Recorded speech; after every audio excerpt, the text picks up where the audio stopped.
एक बड़ा ही आप बोल सकते हो अच्छा क्वेश्चन आया था और मैं बिल्कुल रह नहीं पाया इस पर बात करने से। ये किसी ने लिखा था कि choosing a specialization in digital marketing, जब आप जॉब करने के लिए जाते हैं तो उसमें कई सारे पोस्ट होते हैं, जैसा कि एसईओ एग्जीक्यूटिव हो गया, एसईओ मैनेजर हो गया, एसीएम हो गया और एसएमएम एक्सपर्ट हो गया। तो ये सारे डिफरेंट डिफरेंट जॉब प्रोफाइल्स हैं जो कि डिजिटल मार्केटिंग में चलते हैं। क्या किसी एक को पकड़ के हम डिजिटल मार्केटिंग में उसी में आगे बढ़ें, या फिर हम ये करें कि डिजिटल मार्केटिंग का हम as a digital marketing manager या फिर डिजिटल मार्केटिंग स्पेशलिस्ट ये जॉब प्रोफाइल चूज़ कर लें, कौन सा ठीक रहेगा? तो इसी के ऊपर हम बात करते हैं आज। आप मेरे चैनल पर नए हैं तो चैनल को सब्सक्राइब कर लीजिएगा, बेल आइकन प्रेस कर लीजिएगा, जिससे कि जब भी कोई नया वीडियो लेके आऊँ उसकी नोटिफिकेशन आपको मिल सके। देखिए, अब डायरेक्ट मैं आपको ना सवाल का जवाब ही दे देता हूँ।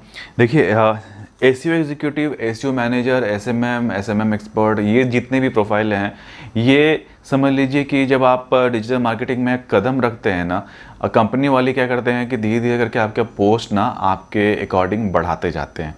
आपके नॉलेज, आप जो जो काम कर रहे हैं ना उस पर आपको धीरे धीरे करके एक स्टेप मतलब कि साल काम कर लिया था एग्जीक्यूटिव से आपको एसईओ मैनेजर बना देंगे, या फिर एसीएम बना देंगे, या फिर एसएमएम एक्सपर्ट बना देंगे।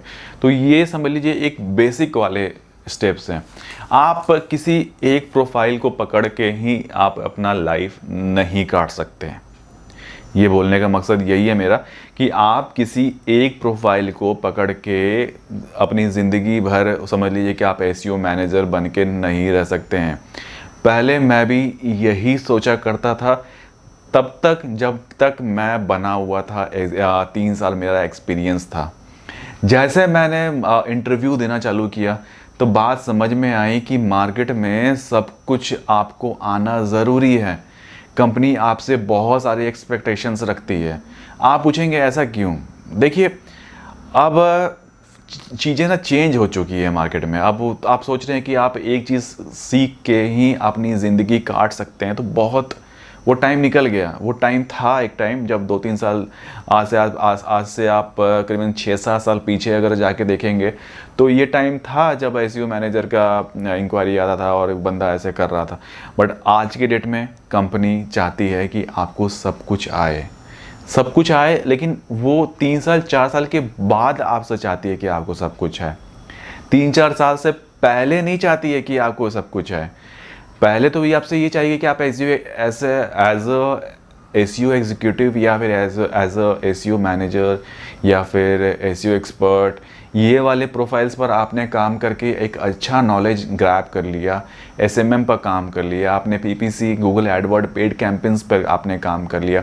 वो वाले जो आपका जो ड्यूरेशन होगा 3 से 4 साल के बीच का, वो आपने निकाल लिया है, तब आपसे कंपनी उम्मीद करती है कि आप as a digital marketing manager और स्पेशलिस्ट बन जाए। अब मैं बात करता हूँ कि आखिर क्यों मैं ये चीज़ें ज़रूरी है।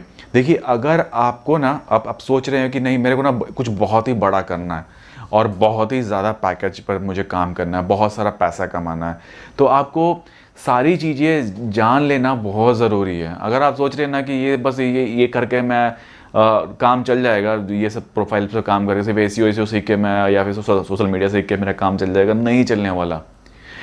अब क्या होता है ना, धीरे धीरे करके क्या करती है कंपनी, जब आप ये सारी चीज़ें सीख लेते हो ना, सारी चीज़ सीख लेती है, तो कंपनी क्या करेगी, आपको ना डिजिटल मार्केटिंग से रिलेटेड जो प्रोजेक्ट्स होती है ना उनके क्लाइंट इंटरेक्शन में डाल देती है। या फिर कोई सेल्स रिलेटेड होता है ना कि सेल्स में आपको जाना है, सेल्स में आपको लोगों को समझाना है डिजिटल मार्केटिंग क्या चीज़ होती है, आप क्यों कराएं डिजिटल मार्केटिंग, आपको कन्वेंसिंग, तो आपको सेल्स में भी डाल देती है, या सेल्स प्रोफाइल पर भी आपको काम करना पड़ता है। या फिर आप किसी कंपनी के लिए आप एसईओ कर रहे हैं आप, लेकिन आपको उसको पिच करना है सोशल मीडिया पे कि आप सोशल मीडिया भी कराइए, क्योंकि कंपनी तो चाहेगी ना कि ज़्यादा से ज़्यादा काम आपके पास आया, ज़्यादा से ज़्यादा रेवेन्यू जनरेट करे कंपनी। तो इसलिए कंपनी क्या करेगी, तो आपको चाहेगी कि सब कुछ आपको आए। अब समझ लीजिए कल को आपका टीम, आप as a digital marketing manager हो और आपकी टीम से कोई बंदा छोड़ के जा रहा है, तो उसका हैंडओवर भी तो कम से कम आप लेने लायक रहो। अगर मान लो आप डिजिटल मार्केटिंग मैनेजर हो और आपको सोशल मीडिया नहीं आता है, तो आप उसका हैंडओवर कैसे लोगे, क्योंकि आपको तो आता ही नहीं है। समझ रहे हैं? तो कंपनी चाहती है कि ऑलराउंडर हो, आप रहो, और वो भी 3 से 4 साल के बाद, क्योंकि जब आप इंटरव्यू देने जाएंगे ना तो आपसे बहुत सारे एक्सपेक्टेशन रहते हैं कंपनी से कि हाँ ये सारी चीज़ें, बट और सीखना भी बहुत ज़रूरी है अगर आपने फ्यूचर ग्रोथ देखना चाहते हैं। तो सब कुछ एक दूसरे से ना लिंक है यहाँ पर। एसईओ आपका पेड कैंपेन से लिंक है, आपका सोशल मीडिया आपके वेबसाइट से लिंक है, तो सब एक दूसरे से ना लिंक है। आप सोचेंगे कि एक को पकड़ लें और उसको छोड़ दूं, उसको पकड़ लूं, उसको छोड़ दूं, तो वैसे नहीं चलता। सब कुछ घूम फिर के आपको करना ही पड़ता है। तो बेटर है कि सारी चीज़ें आप सीख लें, तभी एक अच्छा फ्यूचर ग्रोथ आपको मिल सकता है। तो आज के लिए बस इतना ही रखते हैं। आपने मुझे अभी तक इंस्टाग्राम पर नहीं फॉलो किया तो इंस्टाग्राम जाकर जरूर फॉलो कर लीजिएगा। अनीश केसी नाम मेरा हैंडल है, ठीक है? तो आज के लिए बस इतना रखते हैं और फिर मिलेंगे बहुत ही जल्दी नेक्स्ट वीडियो में। तब तक के लिए टेक केयर, नमस्कार।